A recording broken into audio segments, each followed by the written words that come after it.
കണ്ടോ ഞാൻ ഇത് ചുവപ്പ് കണ്ടോണ്ട് വന്നതാട്ടോ. കണ്ടോ നമ്മുടെ തക്കാളിക്ക് കണ്ടോ, നമുക്ക് മാർക്കറ്റിൽ നിന്നൊക്കെ കിട്ടണേ അതേ വലിപ്പത്തിലുള്ള തക്കാളി കണ്ടോ.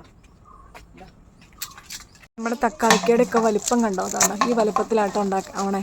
അപ്പോൾ ഇതിന് വേണ്ട വളപ്രയോഗങ്ങളും കാര്യങ്ങളൊക്കെ ഞാൻ വീഡിയോയിൽ ഇട്ടിട്ടുണ്ട്. ആവശ്യമുള്ളവരൊന്ന് കയറി കണ്ടു നോക്കാം. ചതുരപ്പയറിൻ്റെ വിത്ത് ഉണങ്ങി കിടക്കണേ, കറയ്ക്കാൻ വന്ന അന്നേരമാണ് അവിടെ ചുമന്ന് കിടക്കണത് കണ്ടോ. നമുക്കും അതേ വലിപ്പത്തിൽ തന്നെ കണ്ടോ ഉണ്ടാവണേ കണ്ടോ. അതൊക്കെ മൂത്തത് ഉണക്കി അതേ. നമുക്ക് ചതുരപ്പയറൊക്കെ വീണ്ടും ചതുരപ്പയറായി തുടങ്ങിയിട്ടുണ്ട് കേട്ടോ.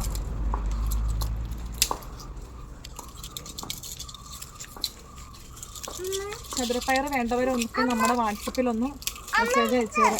അത് പറയാം.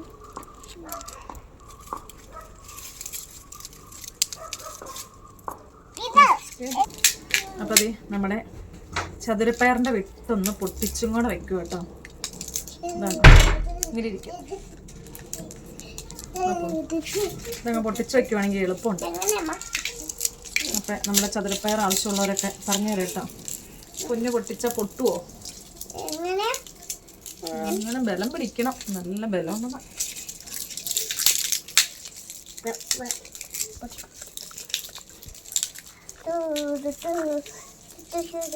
ചതുരപ്പയർ ഒഴുക്കൊന്നും പിടിച്ച് കിട്ടിയാൽ മതി. പിന്നെ ആ സാധനം പോവില്ല കേട്ടോ.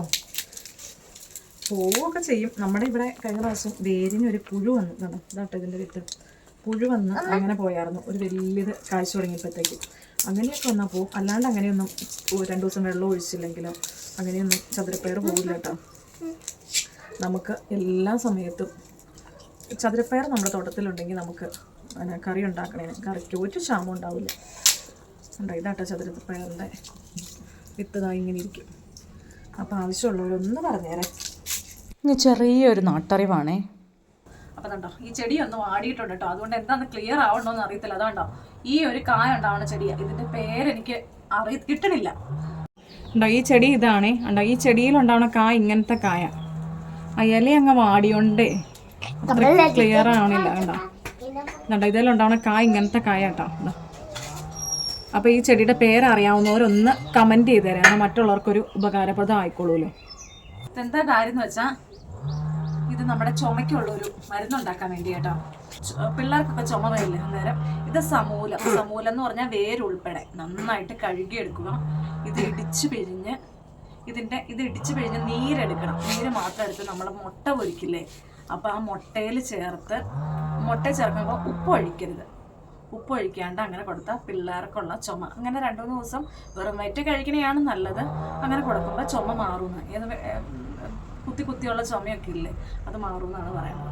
അത് നമ്മുടെ പൊന്നൂസിൽ നിന്നൊന്നും ഇന്നലെയും പോയില്ല ഇന്നും പോയില്ല, പനി ചുമയൊക്കെ ആയിട്ടിരിക്കുവാണ്. അപ്പോൾ അത് പൊന്നൂസിന് കൊടുക്കാൻ വേണ്ടി ഞാനിത് അന്നേരം നിങ്ങൾക്കൊന്ന് പറഞ്ഞു തന്നാണേ. കണ്ടോ ഈ ചെടി ഏതാണെന്ന് മനസ്സിലായോ എന്ന് എനിക്കറിയത്തില്ല. അതാ ഈ കായ ഉണ്ടാവണേ. ഇതങ്ങ് വാടിപ്പോയി. അതുകൊണ്ട് അംഗൻവാടിയിലൊക്കെ പിള്ളേരേ ഇല്ല. കാരണം ഒരാൾക്ക് പനി തുടങ്ങിയാൽ പിന്നെ അങ്ങനെ മാറി അടുത്ത ആൾക്ക് വന്നുകൊണ്ടിരിക്കുക. പനി മാറിയാലും ചുമ എന്ത് ചെയ്താൽ വിട്ടു മാറില്ല. അപ്പം ഈ വീഡിയോ ഒന്ന് നിങ്ങൾ ഷെയർ ചെയ്യണം കേട്ടോ. കാരണം ഇങ്ങനെ പിള്ളേർക്ക് കൊടുക്കുവാണെങ്കിൽ നമ്മൾ എന്ത് മരുന്ന് കൊടുത്തു എല്ലാം മടുക്കൂലേ. അപ്പം ഇത് കൊടുത്ത് പെട്ടെന്ന് ചുമ മാറും കേട്ടോ. അപ്പം നിങ്ങൾ ഈ വീഡിയോ ഒന്ന് ഷെയർ ചെയ്യാൻ പറ്റണവരൊന്ന് ഷെയർ ചെയ്യണം കേട്ടോ. ഈ ചെടിയുടെ പേരറിയാവുന്ന കൂട്ടുകാരൊന്ന് കമൻറ്റ് ചെയ്യുമ്പോൾ ചെയ്യണേ. മറ്റുള്ളവർക്കൊരു ഉപകാരപ്രദമായിക്കോളൂല്ലോ. അപ്പോൾ ഷെയർ ചെയ്യാൻ പറ്റണവർ മാക്സിമം ഒന്ന് ഷെയർ ചെയ്ത് അറിയില്ലാത്തവരെത്തിച്ചാൽ ഒരു ഉപകാരമായിരിക്കും അല്ലേ. Okay, by.